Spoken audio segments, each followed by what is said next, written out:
Well, hello there. Good morning and welcome to my little corner of the internet.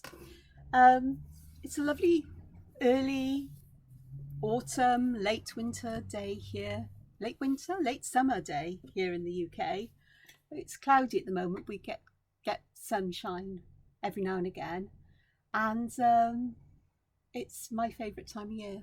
You get warmer days, cooler evenings, and golden sunlight, often when it does peek through the clouds. So, yeah, it makes me feel quite happy this morning.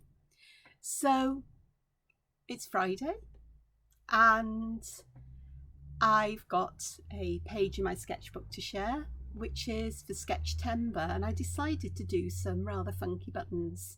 I started drawing these yesterday, and I carried on when I woke up way too early this morning, and then just a little bit before I filmed the video, just drawing button shapes or things that could be buttons. Some that would work, or the vast majority would work as buttons, and others that wouldn't.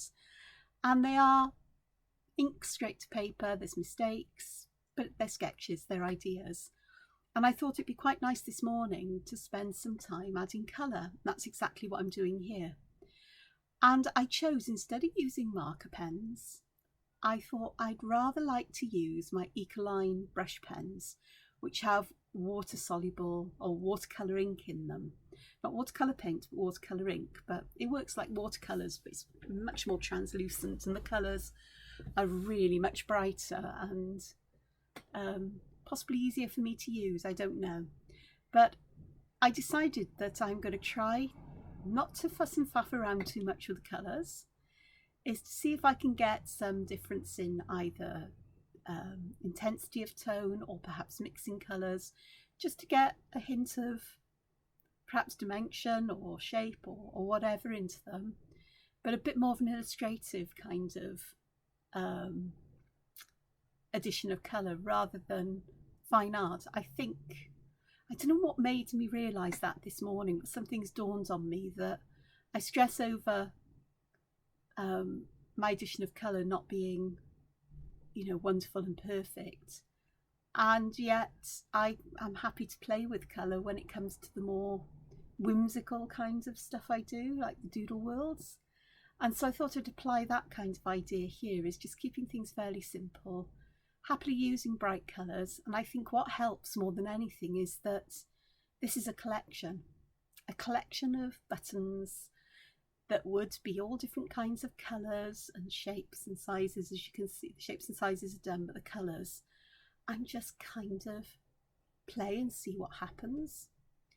I start off by putting the colour onto a palette, my white plastic palette, my flat palette there, which is a cutting plate for a die cutting machine of some kind that I've never owned, but I saw it in a craft shop, and not the die cutting machine, the cutting plate, and I thought that would make a fantastic palette for pressing distress ink pads down onto, or other, things like at the time I had some distress ink pens and other things like the Tombow pens I had and things like that, and to be able to use that to pick them up like watercolours, so that you add water and so on.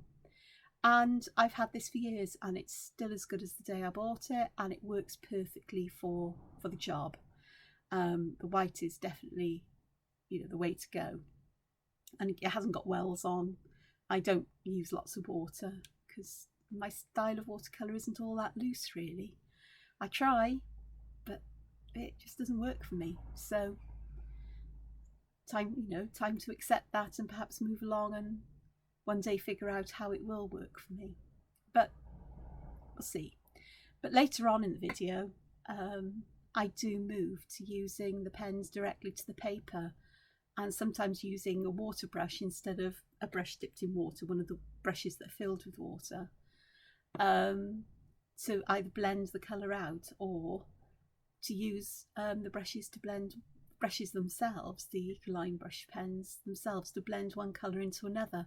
And the colour is so beautifully intense. You'll see what I mean. I had this moment of psychedelic. One of the colour combinations reminded me very much of a piece of art by Roger Dean, and the sort of like the very complementary colours of turquoisey blues and bright blues and oranges and orangey reds, and the way they play against each other, and bright yellow. And I just thought, oh, I've missed colours, I've missed you, because I do, I miss colours.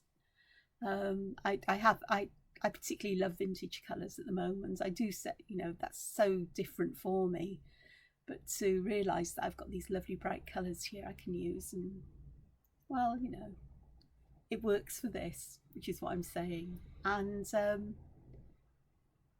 I have enjoyed adding colour, and I think once the page is completely dried, I think I'm going to go back to some of the more washed out areas and add some more colour, to be honest with you, because the brighter colours are fabulous. It's I just really enjoyed doing this, very much so. So other than this, it's been a strange week here. I've had quite a few days where I've been stressed out of my little brain, and when the stress goes, I am absolutely, oh, I'm showing you here. I'll tell you what, I say I'm showing you here because I'm recording this and I'm going to speed this up, but perhaps after I finish talking. That was a blending brush, and I used one of those and a stencil to put the background pattern on the page, which you can see, like the ghostly pattern behind, because I thought, I want to see what this will do. I remembered I had stencils here. I'd been watching a card making video on YouTube, and I thought, oh, I wonder what if. And so I did. And so I've got quite a few pages, or the few pages that are left in this sketchbook and some in another sketchbook, where I've done this to work on. And it creates that very subtle pattern behind. It's like an underpainting almost, or a under patterning. There is a term they use for things like this in Zentangle, but I can't remember what it is. But I thought I'll see. It's in distress inks. That means that with water-based media, I was going to say it disappears, but I can see on that letter B button, the one that's under my hand there, you can still see the pattern underneath. So as long as I don't fuss and faddle around too much, I think those darker shades will remain and will show through in areas, in places. So that's an interesting thing. And it only work, obviously, if the media you use to colour is transparent, or almost transparent, fairly translucent.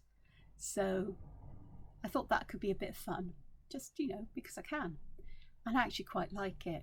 I've said often enough that I like coloured paper to work on far more than white, because it's a start, and white can feel quite austere and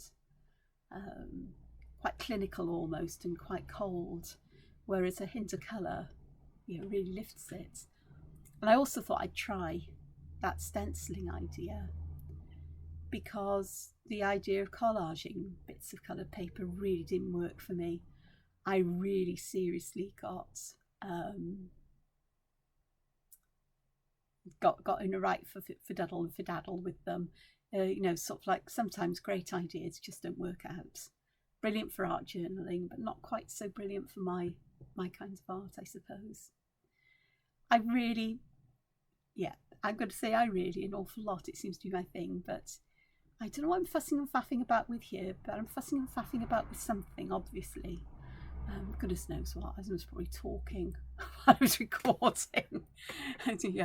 I decided to do a voiceover because I was recording, and I started to get a bit political, and I'm determined not to get political here. But I was talking about what the source of stress has been healthcare appointments, and arranging them, and getting things confused and confaddled and stressed out about blood test results and everything else. And it turns out everything's okay. Everything's fine. I'm doing okay, no change. Just carry on as you are, and perhaps try to make these little adjustments to improve one area a little bit, So take that on board and do what I can, and little steps towards it, because trying to do everything. It's all, you know, all or nothing doesn't work for me. It has to be little steps, you know, not launching myself into full-blown things. So the little changes become habits rather than changes that can, you know, everything's too much and I end up lapsing and feeling I'm a failure and going back to the way I was. So it's trying to retrain my mind to think that way, or to retrain myself to think that way. But the stress, when I'm stressed, afterwards I end up, as the stressful event has passed and I start to calm down, my mind is spaced out, I can't focus, I'm easily overwhelmed by information and things, I often can't do anything, and then I suddenly feel absolutely exhausted, and that exhaustion can last for days because the stress hormones that are released can take days to leach away. And I have lived for the past year and a half mostly in a relatively unstressed state and existence. I rarely leave my home, which suits me. I'm an introvert, which means I'm happy in my own company. In fact, I need my own company. I've not spent much time with other human beings other than through Zoom meetings and so on from time to time. And in some ways that sort of suits me as well, because being surrounded by people can be overwhelming, whereas when I'm facing a screen, it's not as overwhelming for me when there's lots of people there, which it sounds strange, but I recognise this in myself. And because I've had this extended period of time where I'm not stressed, I'm not anxious, I'm not worried particularly about anything, then my anxiety, the anxiety I feel around people, has disappeared mostly.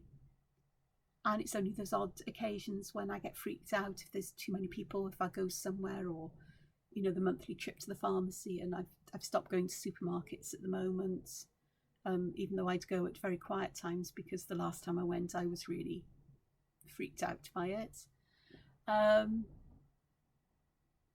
Then I'm aware of what life can be like without that anxiety and social anxiety, which I've experienced all of my life.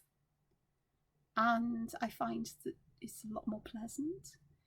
It doesn't mean that I don't like people. I do like people. I find, you know, I like spending time with people and chatting with people in small groups. I don't like large groups and large crowds.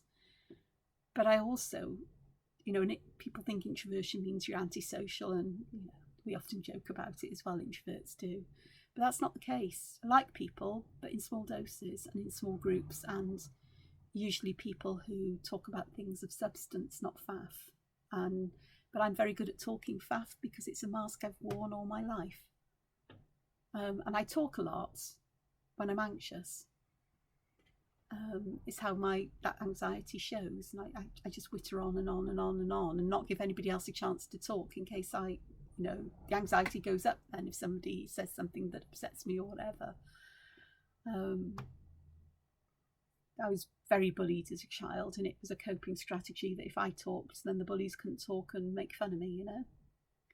Yeah, I still, but it's that when I'm feeling anxious, that comes out. But an awareness of it is the start of doing something about it. Nowadays, I recognise it and I apologise. I'm sorry, I'm talking too much. It's because I'm so anxious, and it's because I'm so stressed. I'll try not to, but I can't guarantee I won't. And it's surprising how much that anxiety spilled over into things.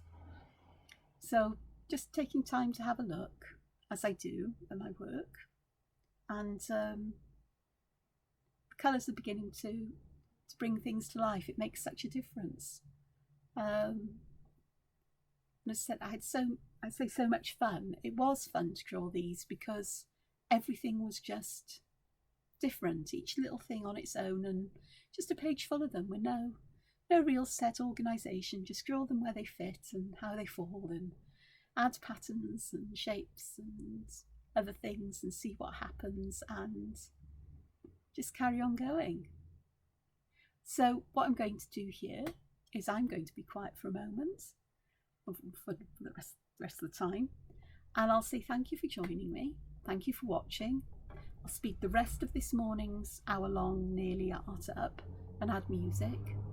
And tomorrow it will be Sketchbook Saturday, so I'll show you everything I've been working on this week so that you can see what I've been doing and what's been happening, and it's a nice overview of everything I've done this week, because I haven't showed everything because the stress I've been feeling and the exhaustion afterwards has meant that I just haven't been able to focus on doing things like videos and so on. Trust me, it takes all my concentration just to make a video, do this and get it uploaded without any fancy editing or anything, because my head just can't get round that. So my video style is going to be rather like this. So take care of yourselves, enjoy the rest of your day, the weekend, and I hope that you'll be back here again soon. And don't forget, find time to be creative. Bye-bye for now. Bye.